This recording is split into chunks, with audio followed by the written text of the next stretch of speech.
কিন্তু আমি তো তোমাকে ছেলে বলে মেনে নিচ্ছি, তাই আজ থেকে আমার এই ছেলেকে আগলে রাখার সব দায়িত্ব আমি ঘড়ির থেকে চেয়ে নিচ্ছি। আর আমি প্রমিস করছি, আজ থেকে আমি কোনোদিনও তোমাকে তোমার মায়ের অভাব ফিল করতে দেব না।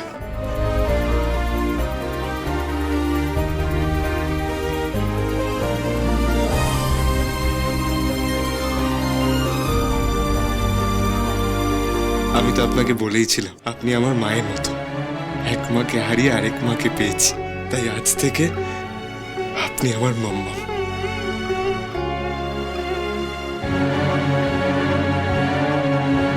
আমি আয়ুষকে কোলে পিঠে বড় করেছি, আজ সেও রুক্মিণীকে মায়ের জায়গা দিয়ে দিল। একেই বলে মিমি, নিজের রক্ত নিজেরই হয়। ও তোমরা চলে এসছো? কোন জায়গাটা সাজানো হবে স্যার দেখিয়ে দিচ্ছি, চলো। এক সেকেন্ড, কি সাজানো হবে? কিসের ডেকোরেশন? কি তুই সবকিছু ভুলে গেলি নাকি? আজকে তোর ফুল সজ্জা রে। তোর কি মাথা খারাপ হয়ে গেছে? বয়সের সাথে সাথে কত সংযত হবি তা না, ছোটদের সামনে এসব এসব কি শুরু করেছিস তোর? না না না না না না না, এরকম করলে কি করে হবে? সব রিচুয়ালস তো পালন করতেই হবে। আমি যেভাবেই হোক কেএসআরের কথাটা আমাকে জানাতেই হবে ঋদ্ধিমান বাবুকে। আজ হয়তো হবে না, কিন্তু এর মধ্যেই একটা সুযোগ দেখে সব কথা বলে দেবো আমি। আরে ওর কথা শুনতে হবে না, ডেকোরেশন হবে আর ফুল সজ্জাও হবে। নিশ্চয়ই হবে, আমি আসছি। হবে হবে, প্লিজ এসব বন্ধ কর।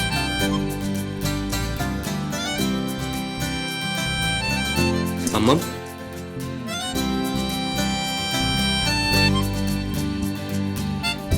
থ্যাংক ইউ সো মাচ বাবা, আজকের দিনটা এত স্পেশাল করার জন্য।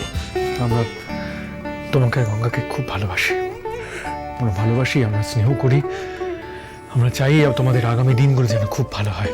শুধু আমাদের এই বিশ্বাস আর ভরসা তোমরা ভেঙো না।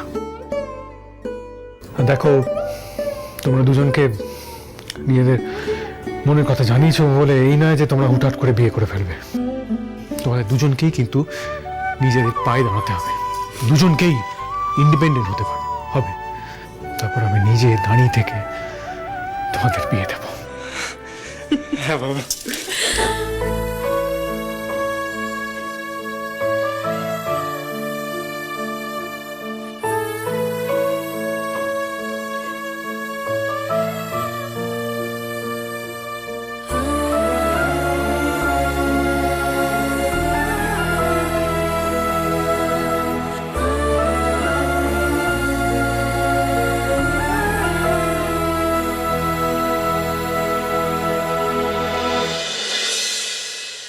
বাবা, বিয়ের কথা শুনেই তো মেয়ে একেবারে লজ্জায় লাল হয়ে গেছে। শোনা,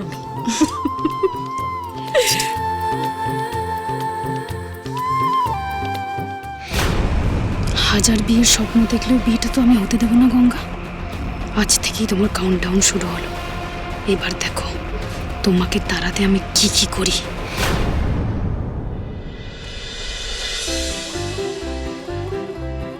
তোমরা এটা ঠিক করলে তো আজ?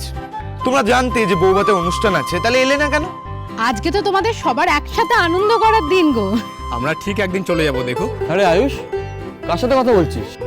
হ্যাঁ দাঁড়াও, আলাপ করি দি। এটা হলো বাবার দি ফেমাস জিলিপি খাওয়ানো কিডন্যাপাররা, সুজাতা আন্টি আর দিলীপ আঙ্কেল। আর এটা হলো কে, মানে কুনাল কাকাই। আর এটা হলো যে আমার জ্যাঠা, মানে রাহুল সেনগুপ্ত। নমস্কার নমস্কার। আর এটা হলো বনি মিমি। নমস্কার। আপনাদের ব্যাপারে অনেক কিছু শুনেছি, অনেক মজার মজার ঘটনা শুনেছি, ভালো লাগলো দেখা হয়। আমরা না ঋদ্ধিমান বাবুকে খুব জ্বালাতন করেছি, ওভাবে হাত ফাত বেঁধে আটকে রাখা। কিছু মনে করবেন না আপনারা। কারোর কিচ্ছু মনে করার নেই সুজাতা আন্টি, কারণ আমরা জানি তোমরা বাবাকে আগলে রেখেছিলে, সেফলি রেখেছিলে। শুনলাম স্যার নাকি খুব জ্বালিয়েছে আপনাদের, বাচ্চাদের মতো বায়না করেছে, জল খাবো না, খাবার খাবো না, এসব বলেছে। হ্যাঁ, আচ্ছা, আজকে ঋদ্ধিমান বাবু আর রুক্মিণী দিদির একদম ঠিক ধরেছেন, দেখতে পাচ্ছেন তো? আমাকে দে না। এই দেখুন, ফুলসজ্জার আয়োজন চলছে। আয়ুষ আছে, আয়ুষ তো বাবার ফুলসজ্জার আয়োজনে সাহায্য করছে আমাদের। বলছি কি, ঋদ্ধিমান বাবু আর রুক্মিণী দিদি দুজনে তো 2 মিনিট শান্তিতে বসে থাকতে পারেন না। এই গঙ্গার আয়ুষ তোমরা দেখো কিন্তু আজকে না আবার দুজনে ঝগড়া বাঁধায়। আর ঋদ্ধিমান বাবুকে কিন্তু দিদি একমাত্র জব্দ করতে পারে। এরকম কিছু একটা করতে হবে যাতে ঋদ্ধি রুক্মিণীকে বশ করার কোনো একটা আইডিয়া বার করতে হবে কিন্তু। হ্যাঁ ভাবতে হবে। তারও একটা উপায় কিন্তু আছে। ঋদ্ধিমান বাবুকে তোমরা বলে দিও যে যখন রুক্মিণী দিদির সাথে ঝগড়ায় পারবে না বা কথায় হেরে যাবে, তখন শুধু ফট করে জিজ্ঞাসা করতে যে যেদিন আমাদের এইখানে উনি খুব অসুস্থ হয়ে পড়েছিলেন সেদিন কিভাবে রুক্মিণী দিদি ওনাকে সুস্থ করে তুলেছিলেন। আরে ব্যাপারটা তো খুব ইন্টারেস্টিং। এরপর কি হয়েছে ঘটনাটা বলো তো ক্লিয়ার করে। আমরা এটা বলবো না, আমরা শুধু চুপ করার উপায়টা বলে দিলাম। এবার ঋদ্ধিমান বাবুকে রুক্মিণী দিদির থেকে উত্তরটা খুঁজে নিতে দিন। আপনি মেইলটা পাঠিয়ে দিন, আমি চেক করে নেবো। স্যার আসছে, আমরা পরে কথা বলছি। হ্যাঁ বাই। সব কি হচ্ছে? কি করেছিস তোরা এটা? আরে তোকে বললাম না, ইটস জাস্ট আ রিচুয়াল, এটা তো পালন করতে হবে। রিচুয়াল? হ্যাঁ রিচুয়ালের নামে এটা ছেলে মানুষ হচ্ছে। কি করছিস? আয়ুষ কঙ্করা রয়েছে বাড়িতে, ছোটরা রয়েছে, আর তুই না না এইগুলো এখন সবাই খোলার ব্যবস্থা করো। না কেন? কোনো কিছু খোলা হবে না, যা যেখানে আছে সব সেখানেই থাকবে। কিন্তু তুমি প্লিজ রোজকারের মতো গম্ভীর হয়ে থেকো না প্লিজ জাম্বো। শোন, আজ হচ্ছে রোম্যান্স করার দিন, আমি জানি তুই পারবি। এই চল। হ্যাঁ বাবা, বলছিলাম যে যদি কোনো কারণে মাম্মামের সাথে ঝগড়া হয় আর তুমি কথায় পেরে উঠছো না, তখন ডিরেক্টলি জিজ্ঞেস করবে যে যখন তুমি অসুস্থ হয়ে গেছিলে তখন তোমার সুস্থ করার জন্য কি করেছিল। ছেলেমেয়েগুলো একবারে সেকেন্ডের মধ্যে ডিপো হয়ে গেছে। সব হচ্ছে ওনার জন্য। না না, এগুলো সব খুলতে হবে। এসে আবার ভাববেন আমি বোধহয় ওনার জন্য। ছি ছি ছি, না না না, ইটস ভেরি এম্বারেসিং। আসার আগে এগুলো ঠিক করতে হবে। এ কি করছেন এটা ঋদ্ধিমান বাবু? না না, আমি কিছু করিনি। আসলে ওরা সব সাজিয়ে দিয়েছিল, আমি তাই এগুলো ফেলে দিচ্ছি। ফেলে দিচ্ছেন কেন? জায়গার জিনিস জায়গায় রাখুন। রাখুন। ও, রেখে দেবো? হ্যাঁ, ঘরটা এত সুন্দর করে সাজিয়ে দিয়েছে আর আপনি ফেলে দিচ্ছেন। আমি ভাবলাম।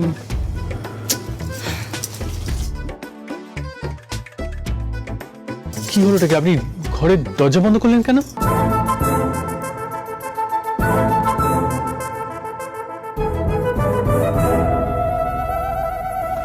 কি করতে চাইছিলেন? হ্যাঁ, রিমোটটা নিতে চাইছিল। চিল্ড হয়ে গেছে এসি, খানিকক্ষণ বন্ধ থাকুক। আরে আপনি এসিটা বন্ধ করলেন কেন? হ্যাঁ শুনুন, এখানে এসিও চলবে আর ঘরের দরজাও খোলা থাকবে। শুনুন, আপনার হয়তো অনেক টাকা আছে, তাই টাকাটা ওয়েস্ট না করে একটু গরিবদের দান করে দিন, কাজে লেগে যাবে। আপনি জানেন না যে দরজা খোলা থাকলে এসির হাওয়া বেরিয়ে যায়, তাতে এসি খারাপ হয়ে যায়।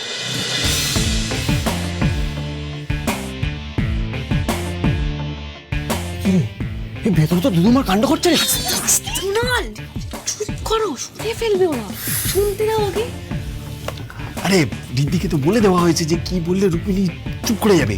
ঋদ্ধিমান বাবু, আপনার অ্যাস্থমার প্রবলেম আছে, আপনি প্লিজ এই চিল ঘরে থাকাটা ভালো না, এসিটা অফ করুন। শুনুন, একটা জিনিস আমাকে বুঝতে হবে, এই ঘরটা আমার, তাই এই ঘরটা আমার নিয়মে চলবে।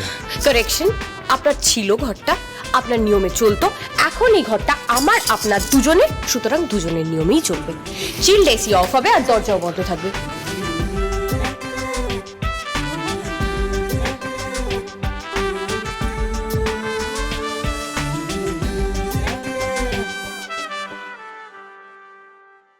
এ কি আপনি কি করছেন? এরকম পাঁচিল তুলছেন কেন? মানে আপনি তো এখানেই থাকবেন আর আমি এখানেই থাকবো। আমি তো আপনাকে সোফায় শুতে বলতে পারি না, আমি শুতে পারবো না, আমার এই একটু ব্যাক পেন আছে। আর আপনার কমফর্টটা তো আমার দেখা উচিত, তাই তাই তাই আপনি পাঁচিল তুলছিলেন? Yes, it's needed. No, not needed.